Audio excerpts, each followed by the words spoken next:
Pro Group Management. Workers' comp that works for you.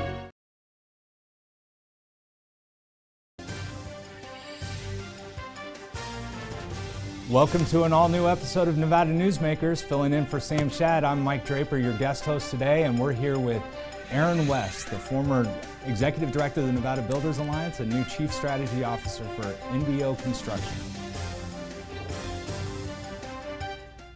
Nevada is suffering because of reckless Washington spending. Senator Catherine Cortez Masto voted to allow hundreds of millions of dollars of COVID relief funds to be wasted on frivolous projects not in Nevada. A luxury resort in Florida, soccer stadium in New Jersey, skiing in Iowa, a poet in Connecticut, French operas in Washington, D.C. We need help in Nevada, not silly spending in other states. Tell Senator Cortez Masto to start voting against wasteful spending to stop inflation.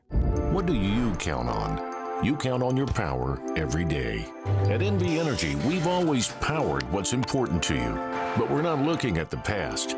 We're focused on the future. While our standards are high, our rates will remain low. And our commitment to renewables isn't just meeting standards, but leading the way. Because you can count on more than just your power. You can count on the company who brings it to you. That's our promise. You can count on it. Hi, I'm Renee Summerhour, digital news anchor here at 7 at 7. Watch our streaming nonstop newscast immediately with your mobile phone. 7 at 7 is the new way for you to get every bit of local news you need in just 7 minutes. Breaking news, local neighborhood news, weather, and sports are just a click away. Reporters bring you all of what's happening in the Valley. From Roku, Amazon Fire, Apple TV, YouTube, and more. Get every bit of local news you need from the RJ and LVRJ.com. This is Nevada Newsmakers with host Sam Shad, a no-holds-barred political forum. Now, from the Nevada Newsmakers broadcast headquarters, here is Sam Shad. I'm here today with Aaron West, the Chief Strategy Officer for NVO Construction. Aaron, there's some people that might think this is a repeat episode because I know you were on recently, but clearly you've got some big news to announce and made that announcement last week. Why don't you share with the audience what's next for you? All right. Well, the last 8 years as the CEO of the Nevada Builders Alliance have been, awesome. It just amazing opportunity working with a great board of directors. We were able to build. We actually, doubled the size of the organization. Made it the largest construction industry organization in the state.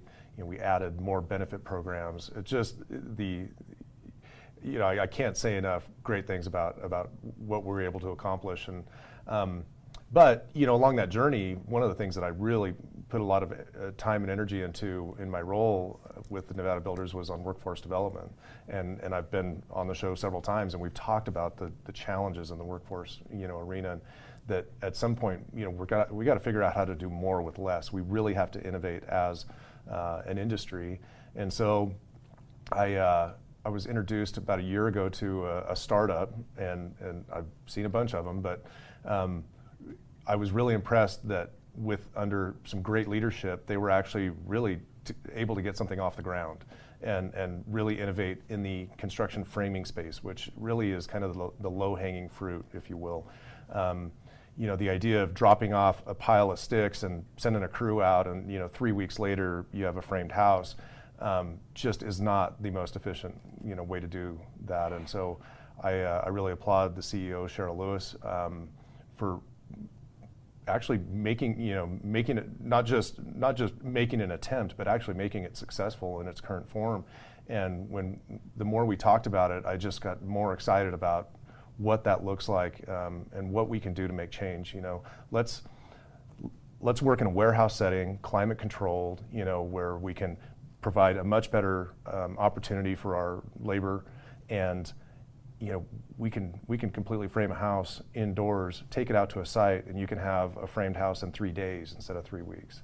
So that's really what got me fired up. Yeah. So you're leaving at the end of this month to become the Chief Strategy Officer, and the company is NVO Construction? Yep. So they're based here in Reno, which I think is really important with all the activity that we have going on, not just in Reno, but in the rurals and the surrounding area. I think this is a huge opportunity for that. And I absolutely loved my role in the Builders Association and really look forward to continuing to participate. One of the things I was really excited about this position is that I get to stay involved, right, in the construction industry, and with all my friends that I've grown with over the last several years. And so I've committed that we want a very smooth transition. The board is going through a process right now to identify a new CEO, and I will work with that person as long as we need to make sure that we have continued success. Well, I think speaking for the industry, and certainly you're a client, or soon to be former client and friend, but we've appreciated your leadership in the industry, and it's great to hear that you're going to be sticking around. I think one of the things that's really been cool about the pandemic, and I don't know if NVO is kind of one of the byproducts of the pandemic, is to see the innovation and creativity that's come out in different industries, right? A lot of it born out of necessity. Obviously you're leaving for a disruptive company in the construction industry, but are you seeing that more and more, or do you see that coming for the building and construction industry? I think we have to, right? I've been saying it for a long time. As the industry as a whole, we have to figure out how to innovate. We've got to do a couple things much better. One is we've got to figure out how to do more with less labor. The other thing is we've got to figure out our logistics and our manufacturing. We're still seeing just ridiculous delays. But as it relates to the pandemic, I think the craziest thing about that was, everybody was anticipating an Armageddon when they first announced the shutdowns. We had no idea that was going to drive so much, home-based work opportunities, right? That it took our already hot housing market and just blew it up, right? And it's been absolutely nuts. And so, we've actually seen some cooling off in the market, if you will, with interest rates rising and so forth. But remember that right now we're back to pre-pandemic levels, which was still pretty insane. So we're still struggling with getting things like windows and garage doors and appliances, switchgear, electrical switchgear is really difficult. So we're going to continue to have those struggles, and I really hope that we can, use that as an opportunity. To your point, when everything was just going, so hot, and we had all these logistics issues, it really started to drive that conversation of, we need to onshore. We need to onshore more of our manufacturing. We need to get a handle of some of these things so that we're not so reliant on overseas. I love that, and I think that you're starting to see that even in some creativity and innovation, even in policy making, which I think we'll discuss when we come back from break. There you go. Again, thankful to have Aaron West, the soon-to-be former head of the Nevada Builders Alliance, here with us today on Nevada Newsmakers. We'll go to break and talk about our housing market when we come back. Leaders find solutions. Politicians are part of the problem. Take Catherine Cortez Masto and Adam Laxalt. Cortez Masto co-sponsored a bill capping insulin costs. Adam Laxalt called a plan that caps costs reckless. No surprise, Laxalt is personally invested in big drug companies. When they make money, he makes money. That's the difference. Catherine Cortez Masto is lowering the cost of drugs. Adam Laxalt sells out and cashes in. SMP is responsible for the content of this ad. Modern boutique Ahern Hotel and Events Center in Las Vegas. Host meetings and events on 2 floors. Stay in luxurious rooms and suites. Unlimited branding opportunities. Regional Italian cuisine by Chef Mark Segrisi. Flexible event spaces. Full buyout options. Visit ahernhotel.com today. I'm here at the Carson Valley Inn in Minden with Joey Whitaker. One of the things I love about the Carson Valley Inn here in beautiful downtown Minden is CV steak. I have eaten here so many times. Tell folks what they can expect when they come here to eat. It's a beautiful room, great service. We have certified Angus beef, seafood, lamb, a great range of appetizers, and wonderful desserts. Jean-Michel's done a great job of selecting some beautiful wines for us. The customers love it, and we've got a great selection of cocktails as well. It's not a long way to get away to the Carson Valley Inn. The Nevada Builders Alliance has been protecting the interests of the construction industry for over 50 years. Our programs save members thousands of dollars every year and allow them to provide much-needed benefits to their employees. Our industry also allows Nevada to grow. If you're thinking about a career in the construction industry, reach out. And if you haven't thought of a career in construction, what are you waiting for? We are the Nevada Builders Alliance. This is Nevada Newsmakers. Welcome back to Nevada Newsmakers. I'm Mike Draper, guest host today. I'm here with our guest, Aaron West, who's the Chief Strategy Officer for NVO Construction. We're talking about all things construction and innovation. Before the break, we were talking about sort of the innovation in the industry, and I know you've been on this show several times and obviously talked about workforce development. I know personally you're passionate about workforce development, served on the governor's workforce development board. Right. Of all the various things that go into, all the variables that go into the cost of construction, housing prices, things like that, is it labor? Is it cost of goods? Is it logistics? What right now is the one that's really the most concerning? Interesting, because for the last few years, it's definitely been labor and materials, right? Just you're trying to gauge where we're at with materials. There are just wild swings here and there. And the labor, we're always searching for more. But, as I talk to developers and builders, one of the things that's really rising to the top right now is the cost of regulation. It's just, and it's not that all jurisdictions are bad or intentionally trying to create problems, but they have staffing shortages as well. And so now, the labor issues that we've been feeling for years, now you're even seeing at the local and state government.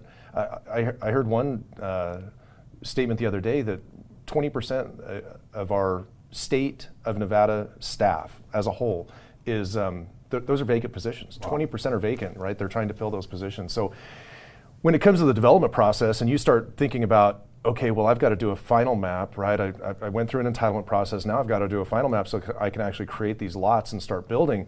Well, that now involves, Truckee Meadows Water Authority. It involves the local, at the city level. It involves NDEP, the water master.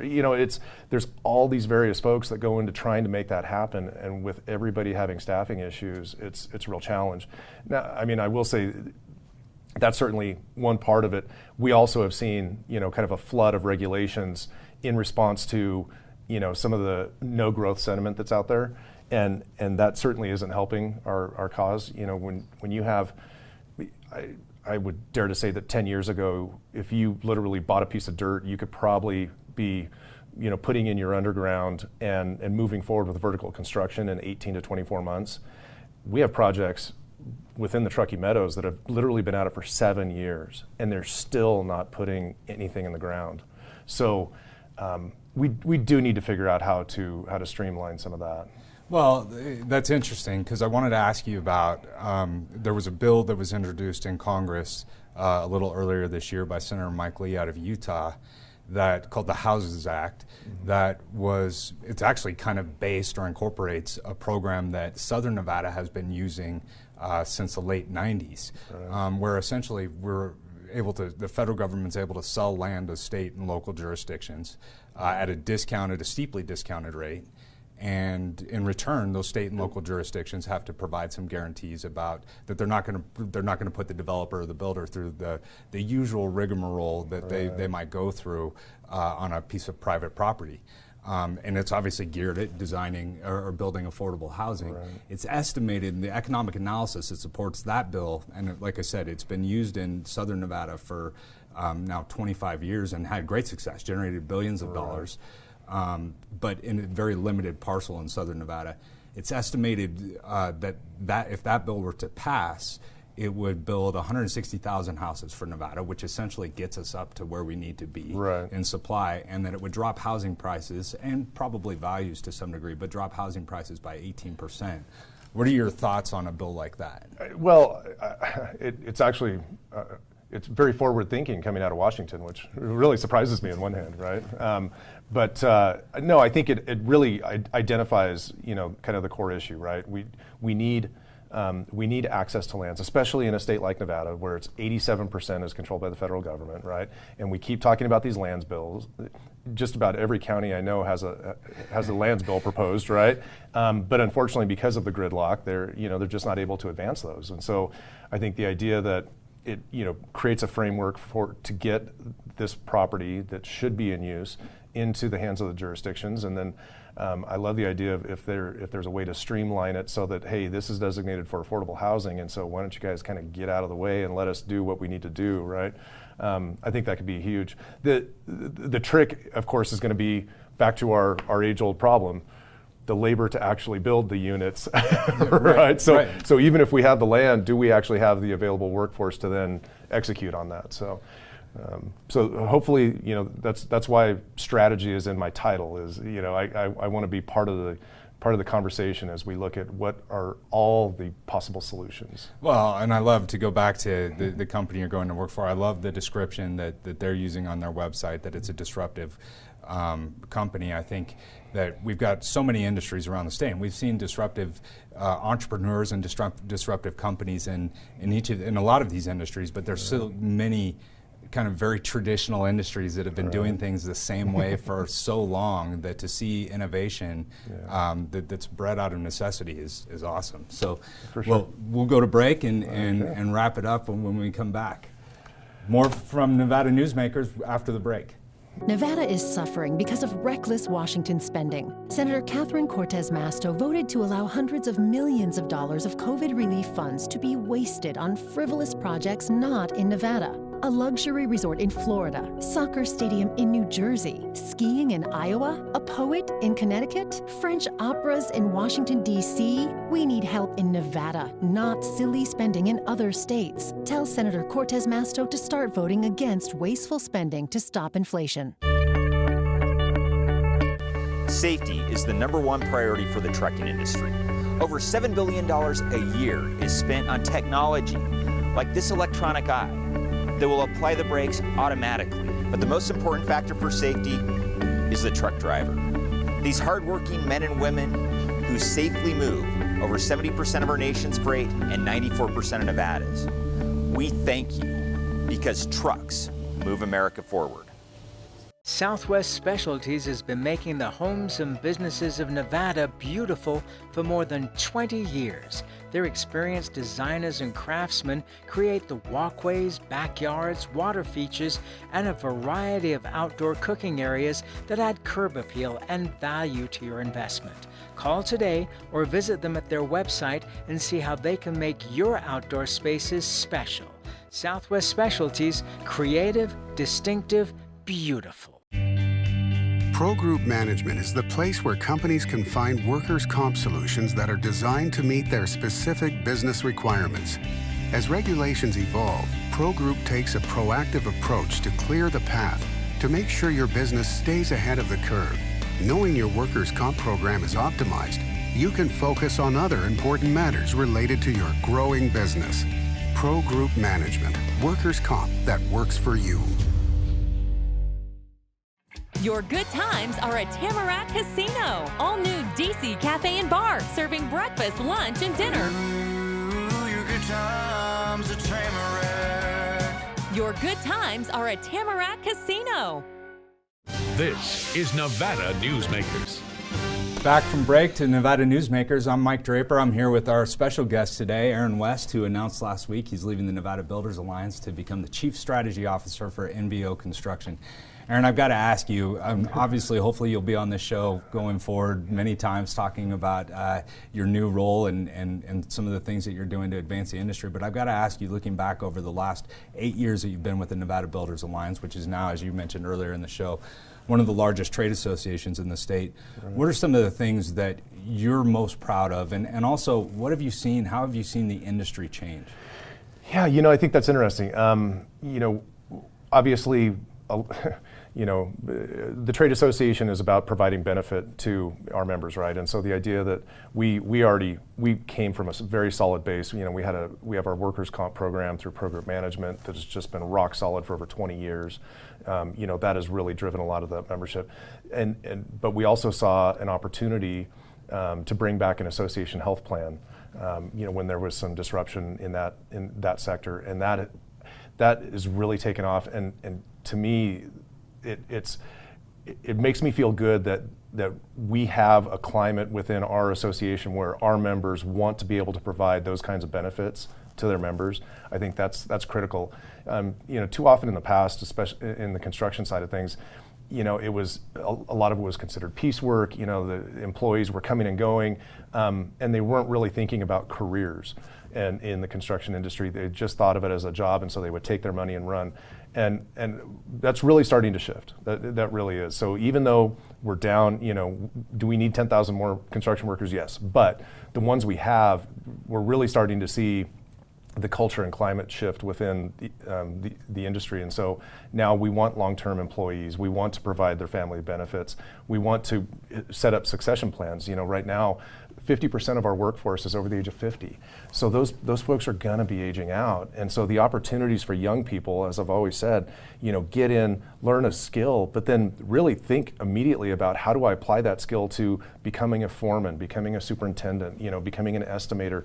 The opportunity to move up that corporate ladder within the industry is kind of endless right now. And so I think that's really kind of the biggest shift that I've seen in the 8 years. And obviously, we did a lot on the government affairs side, and the relationships that we built within the local communities.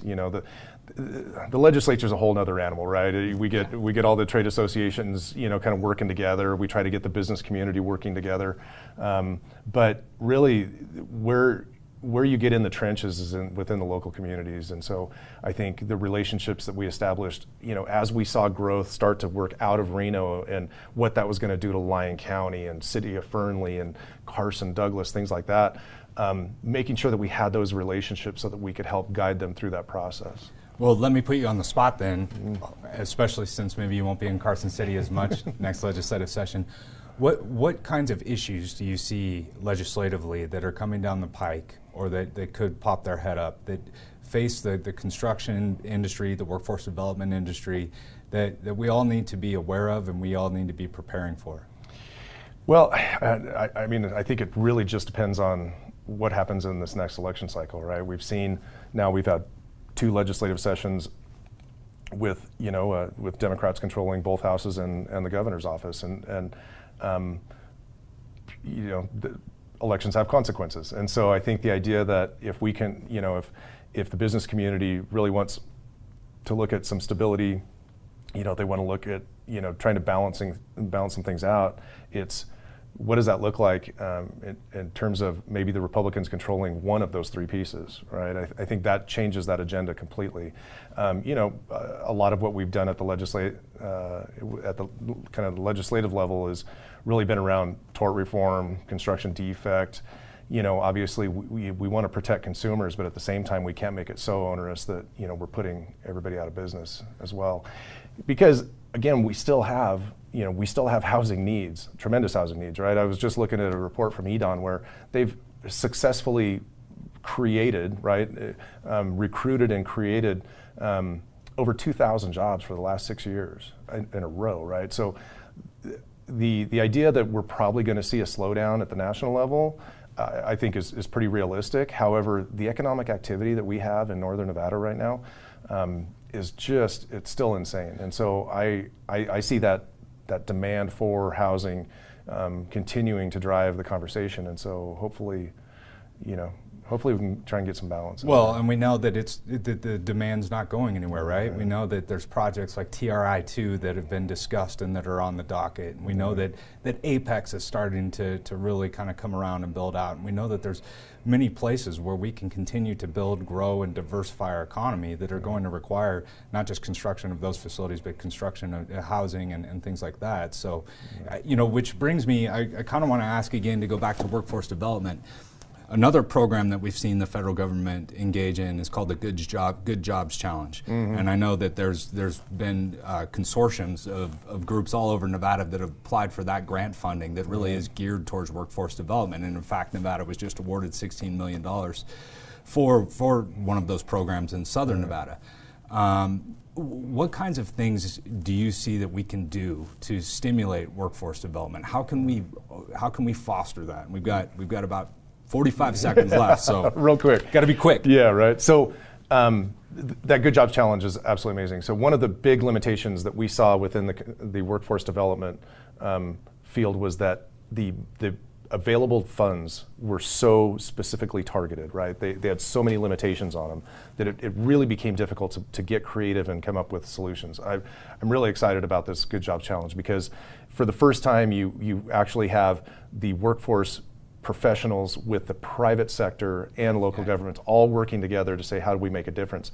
And at the end of the day, it's targeting our youth, really working with our folks in the schools and really trying to make them aware of all the opportunities that exist and then put them on a path for them to be successful in that.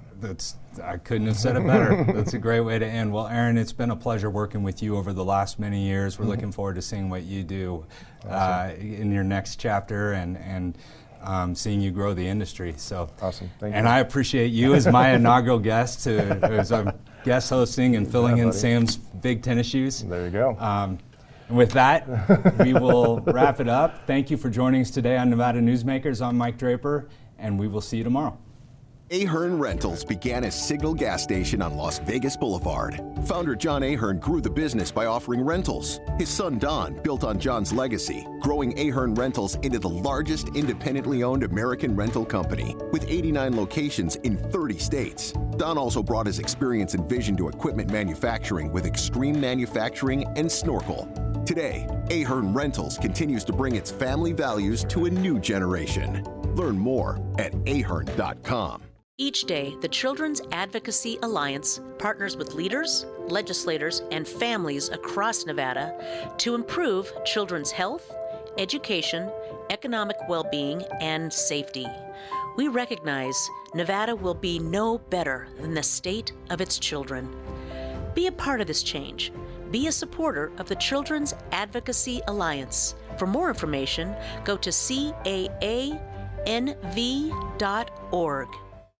Like a traditional handmade basket, retail is woven into the fabric of life in Nevada.